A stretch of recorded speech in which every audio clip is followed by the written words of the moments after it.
Om Gam Ganapataye Namaha. Om Gam Ganapataye Namaha. Om Gam Ganapataye Namaha.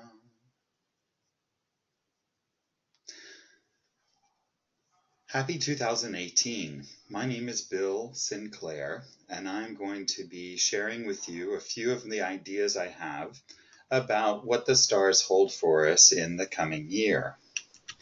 I practice Vedic Astrology, which may be different to some of you from the West, but the idea here is that we want to look and see what the major planets are, where they're positioned in the sky, and how that relationship to the sign they're in will shape the consciousness of the entire world. So this serves as a background to understand what's going to be coming up in the year in your specific chart, and then in the events in your country and in your city and state. So first of all, we're going to be looking at Jupiter and Saturn. We look at them together because Jupiter represents the people who are basically advisors to those in charge. And this is the bureaucracy that really drives policy and procedure. Then we're going to look at Saturn, which represents all the rest of us, who are the common people living in the public. And so if we understand how these two groups are interrelating, it gives us a sense of what's going to happen in the coming year. Next thing we look at is two planets called Rahu and Ketu. In Western astrology, these are frequently called the North Node and the South Node. They have a very important role in the sky because what they do is they indicate what lessons are being presented on a global scale. So these are the big areas of growth and areas of learning that will be coming up for all of us to experience. Again, they may be different in your particular chart, but this is what, as a society, we're all going to be grappling with. To some degree, it depends on where your Rahu and Ketu are as to how much they'll impact your particular life. So let's get started. So Jupiter spends most of the year in Libra. Jupiter is a great planet for bringing a sense of satisfaction, confidence, and ease of life. I always think that, his outlook is pretty much, don't worry, just be happy. Jupiter brings luck and good fortune, and he promotes education and conservative values. That means he really supports the status quo. He's a planet that brings wisdom, optimism, and supports our development. He's really always challenging us to be the best that we can be. He teaches us, very interestingly, he teaches us by giving us what we want, and then we learn from the experience of having what we want. Each of the planets is always teaching us a lesson, and they have unique teaching styles. So Jupiter is like that friend that gives, or a parent that gives you everything you want, and then the more you have what you want, you begin to realize that perhaps it can't satisfy what you're really looking for. So this is how Jupiter works. Now this year, Jupiter is going to be in Libra. He went in there in September of last year, 2017, and he'll be there until the beginning of October of this year. Libra is the sign of balance. It's also the sign of negotiation and partnerships. And Libra is a sign that's always searching for the answers. Balance we think of as nice and steady, but it's actually not. It's always shifting, always changing. So Libra is always evaluating the angles. They're trying to figure out where is the point of balance, where is everything equal. And that's why negotiation and partnerships are an all constantly changing dynamic type of situation. Now Jupiter, when it's seated in the sign of Libra, it will support material success so that we can experience, like I said before, the limited satisfaction that objects and material good and sensual experience can provide us. But it also supports diplomacy. Remember, Jupiter is a wise planet, and Jupiter is always looking to find the highest good and the good for the most people. And so the search for the true nature of a situation is really his goal. Jupiter supports the current social order, so don't really expect him to be looking out for the common person, but he's looking out for the good of all of society. And often that tends to rely on, he's a pretty conservative planet, so he's going to keep the current order intact. So those are a few ideas about how Jupiter is going to perform in Libra. Now, in October, Jupiter is going to move into Scorpio. This is going to be a much different change. This is going to be a much different energy that we're going to experience after October, and that will last through November of 2019. Scorpio is a mysterious and spiritual sign.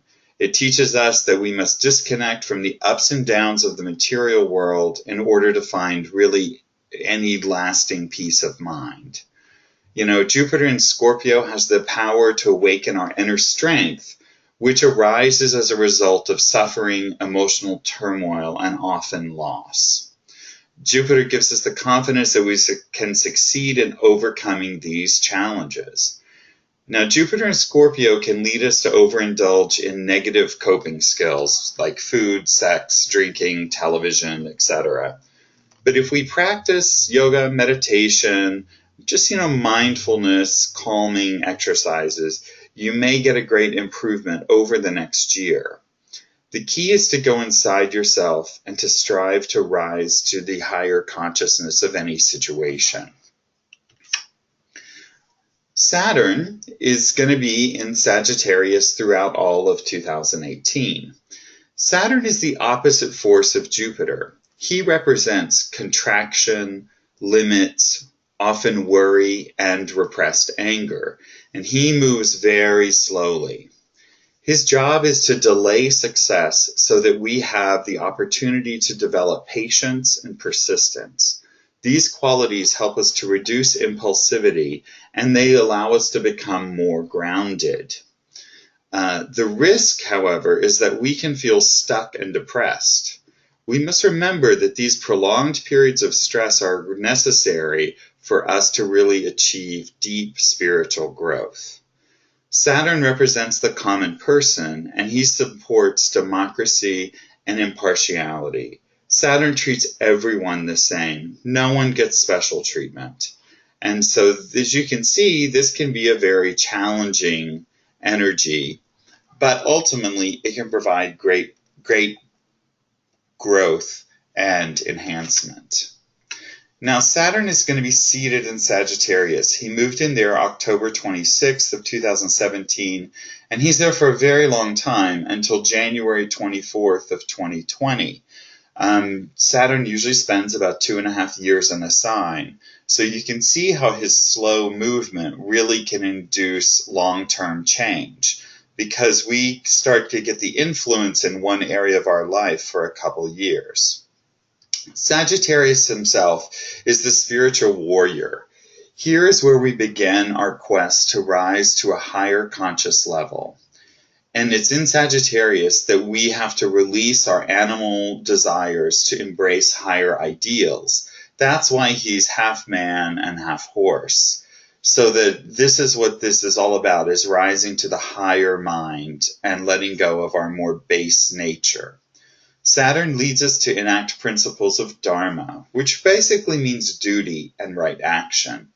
We must rise above our individual needs and develop a global consciousness by experiencing difficult events. Unfortunately, it's really only through stress that we grow and we achieve things. By embracing discipline and austerity without feelings of resentment, you'll be able to escape your lower habits and attachments. So that you can see how Saturn, who's kind of the disciplinarian, is going to help us to focus and work on gradual improvement. Now, one thing to keep in mind is Saturn is persistent and always keeps you moving along. So our job is just not to resist it, just to accept the experiences that are coming to us, keep a calm mind, and move forward, trusting that really in the end we're going to be better off. Now, Jupiter and Saturn each have specific angles in the sky that they look at. These are called aspects. And in this year, Jupiter and Saturn are both aspecting Gemini and Aquarius. So what's interesting is that since they're opposing energies, Jupiter's about expansion, Saturn's about contraction, Jupiter's about those in power, and Saturn's about the everyday people. When they are both looking at one sign, it creates a very dynamic changes and opportunities for growth. So it's like an expansion and contraction is going on at the same time in these areas. So both Gemini and Aquarius are air signs, and that means that they're related to what we desire and what we're attached to in the material, sensual world. What this means is that the things that we have thought would bring us happiness, which is what attachment is all about, are going to be changing, and Jupiter is going to be giving us those things while Saturn is making us look at these same ideas and concepts and recognize that they're really not the key to happiness. On a personal level, you can use this energy to re-examine your goals and desires. Perhaps it's a time to release some of these patterns that are no longer supportive of your future growth. With effort, you'll be able to establish new positive habits. Now, to specifically understand how they're going to impact you, it's important to look at your own birth chart, because wherever these signs are seated in your birth chart will be the area of life that's being redefined for this future year. If you're a Gemini or Aquarius rising, this could create a big shift in all areas of your life, because that's the most important sign. The key to remember is that if you put in the work indicated by Saturn, you will get the reward indicated by Jupiter. So this gives us kind of areas of your life that you can concentrate on as we move through the year. Now I'd like to move over to Rahu and Ketu. They are seated this year now in Cancer and Capricorn. So Rahu and Ketu are very interesting planets because they're actually shadow points. They're the point in the sky where the moon crosses over the apparent path of the sun. And what that means is that they highlight lessons that are emerging and receding from our individual and global consciousness. Rahu represents new lessons that are difficult and challenging to embrace. They're moving us forward. They're making us rethink, areas of the life that we thought we understood. And at the same time, Ketu is removing experiences from our life where we feel comfort and mastery. So these two planets take about 18 and a half years to go around the zodiac. So if you think back to about 18, 19 years ago, the issues that came up for you then are likely to resurface now. And these issues are going to be on the next level for you. So what you were comfortable with is going away, and you're being presented new challenges. In a way, this is the life, this is the map of, our whole entire life, and it shows us how a life is going to unfold. So when Rahu and Ketu are in Cancer and Capricorn, they're encouraging self-assessment. Both of these signs emphasize being over doing.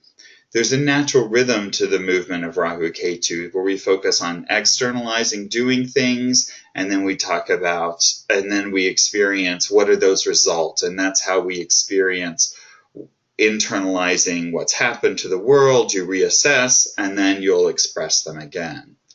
Globally right now, we're experiencing the results of actions that occurred from January 2016 until August of 2017. This is when the nodes were in Leo and Aquarius. So that was a time of a lot of activity, a lot of changes on a global scale, and now we're looking at the results of what happened, and we're evaluating what do we do from here. Rahu in Cancer will challenge us to find new ways to maintain our peace of mind. We need to focus on positive self-soothing and bring our attention to nurturing those who are close to us. Those are the keys to Cancer. Cancer is really about nourishing, and it's the natural sign of your entire mind. So we must be vigilant because Rahu tends to be very, causes a lot of tumultuous activity in our mind. So taking time to let your mind settle and calm down is very important while Rahu goes through that sign. Through this, we will end up gaining a deeper awareness of the interconnectivity of society and how we are mutually dependent on each other. So that's the good news about Rahu, but it will be a little bit of chaos and a little bit of drama to get there. Ketu, on the other hand, is in Capricorn, and Ketu brings an intense focus on experiencing the results of our past action. Both Ketu and Capricorn are about detaching from this world around us and seeking answers and an understanding of the cosmos. While Rahu draws us into society, Ketu is the impulse to withdraw from society. Here we want to turn inward to seek metaphysical knowledge and experiences. Now, sometimes Ketu can do that through overuse of drugs and addiction and things like that that tend to cloud our lives. But in Capricorn, it's going to really challenge us to manifest the results of the actions we've taken. So in other words, when every action has an opposite and equal reaction. So there's going to be a lot of things coming back to us as a society, us as an entire world, community, that we have done things and now we will see the consequences. The key to working with Rahu and Ketu is to find the midpoint of the axis and resist the pull of both Rahu and Ketu. So you don't want to go to either of the extremes. You want to make sure that you're balanced with doing, participating, being aware of society, but not getting sucked into the 24-hour news cycle. And on the other hand, to, not withdraw so completely that you're separating and isolating. We have to take action, but we have to stay in the middle ground. So, recently we saw the effects of Ketu in Aquarius, where it was for the last couple of years. Now, Aquarius is a sign about caring for the whole of society and healing. While Ketu was transiting Aquarius, these ideals of globalism and environmental sustainability were challenged, and they were defeated in elections around the world. Aquarius, like I said earlier, is an odd sign. It's the 11th sign, so the number 11 is an odd number. And what that means is that this is where the active impulse manifests. Now we're going to experience the result of those actions. And we can rethink, and the good thing is we can always change our actions in the future to get a better outcome. So I did a little search to find out what had happened in the past when Rahu and Ketu were in Cancer and Capricorn. And these are some kind of interesting things that have happened in the past while the nodes were there. And they're relevant, I think, to what we're going to experience again this year. So we go back to October 61 to May of 63. That's when they were last in, there was 3 times ago when they passed through Cancer and Capricorn. Then we look at the period of June 1980 to December 81. They were back in that sign. And then the last time they were there was January 1999 through July of 2000. So you can see that, like in technology, there tends to be a theme of flight. Rahu rules airplanes. And so it was in 61 that the first man was in space, both for Russia and the US. And also, interestingly, the first woman actually went into space. She was a Russian cosmonaut. In the 80s, we saw the first flight of Columbia, the space shuttle. This is the first reusable rocket system. So this is a major advancement in technology related to flight. And then in 1999, Airbus began construction of the world's largest plane, which would accommodate 656 passengers. So we can look for other advances in flight and technology. I mean, I suspect that drones will become more prevalent during this time, and there'll be advances in drone technology. At the same time, back in '61, AT&T introduced the touch-tone phone, the first live transatlantic TV channel signal, the first communication satellites, and like LEDs that are now everywhere were first invented.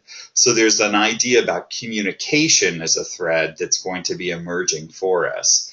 In the 80s, we started to get the first discussion of the World Wide Web, what we now know as the Internet. It was at that time that Microsoft introduced MS-DOS, which is the operating system that was then launched by IBM in the first PCs. Now, this was a huge shift because it allowed software to work, programs to work independently from the machine that they were on. So we had a big advance in technology, again, in communication. And the first major video game was announced. Pac-Man was introduced in May of 1980. In 1999-2000, there was the widespread adoption of mobile phones and the internet. So while it was first discussed in '80, and it was 1999 that it really started to take hold. And we began to get a lot of technologies that are second nature to us today. Bluetooth was first released. Napster, which was a music sharing software site, didn't make it, but it was first announced. And its music, in fact, it was, a large part of driving uptake of the internet. And also, MySpace changed into a social media site. So we can look for social media to grow and grow as, again, that the nodes have returned to that place. Also, Microsoft, again, had a major step. Bill Gates stepped down as the CEO in January of 2000. The other big technology thing, of course, was Y2K, which really caused a lot of people to update their systems because there was a big fear that everything was going to crash at the millennium. It didn't happen, thank goodness. Society also, there's some very interesting trends we see that are continuing. We can see in '80 and 1999, there were royal weddings. Princess Diana married Prince Charles in '80, and Prince Edward married Sophie Rice-Jones in '99. And of course, now we have Prince Harry, who is scheduled to get married in May of this year. So it's interesting to see that there's a pattern here also of royal weddings. In society, in the bigger factors, the civil rights movement was prominent it was in 1961 to 63 that Martin Luther King gave the landmark I Have a Dream speech. And also James Meredith was enrolled at Ole Miss, where he began to integrate. So there's a movement towards treating people more equally. There's also, not only by race, but also by gender. Sandra Day O'Connor became the first female appointee to the Supreme Court when Rahu was in Cancer in 1980. And it was in 1999 that Vermont became the first state to legalize same-sex union. Now, if we look at these three trends, those have really come under attack in the last cycle when Rahu was in Leo. And now they continue to be under attack. But I think it's going to end up in a redefinition in all of these areas because the nodes are actually leading us to rethink and expand rights for all people. There's also a theme here of sexual scandals. Back in '61, there was a crisis in the UK where the Prime Minister ended up resigning due to a cabinet minister who had an affair with a woman who was also involved with a Soviet Navy officer. Now, Soviet espionage is something that resonates, even in today's world. So it's interesting that that's a trend that started in '61. In 1980, CNN launched, and it was the first 24-hour news network. And I think those two trends of sexual crisis and CNN really led us to 1999, where we had the Bill Clinton sex scandal with Monica Lewinsky, and he was eventually underwent impeachment proceedings during the the Rahu in Cancer cycle. There's also a history of violence that can arise from this. There was an attempted assassination of the French president in '61, Pope John Paul was shot in 1981, and the Columbine High School shooting occurred in 99. So that's a trend that has continued to go on since that time, almost unfortunately nonstop public and school shootings that have gotten worse in the US. So I'm hopeful that this may be the time when there may be reform and more safety measures finally put into place, because this whole area is being renegotiated by Rahu returning to those signs. In medical advances, we saw the development of DNA. There was in vitro fertilization was done in the 80s, and the draft of the human genome. So we can look forward to more medical advances now. Along genetics. There was also isolation of viruses, including the rubella virus, the AIDS virus, and the West Nile virus. So we may see something along this line again. Rahu rules viruses, and Cancer is the sign of blood. So there could be something along those lines, microorganisms. We can continue to gain a better understanding. The first cloning happened in China in 1980. And then, I don't know why, but I paired that up with the world population really continued to grow, and it exceeds 6 billion in 1999. So these are issues of ethics and medicine that are going to be raised over the next 18 months. Additionally, there was advances in treatments, including the polio vaccine and Valium, where both came on the market in 1961, and artificially produced insulin came on in the 1980s. Lastly, I just want to look a little bit at financial events.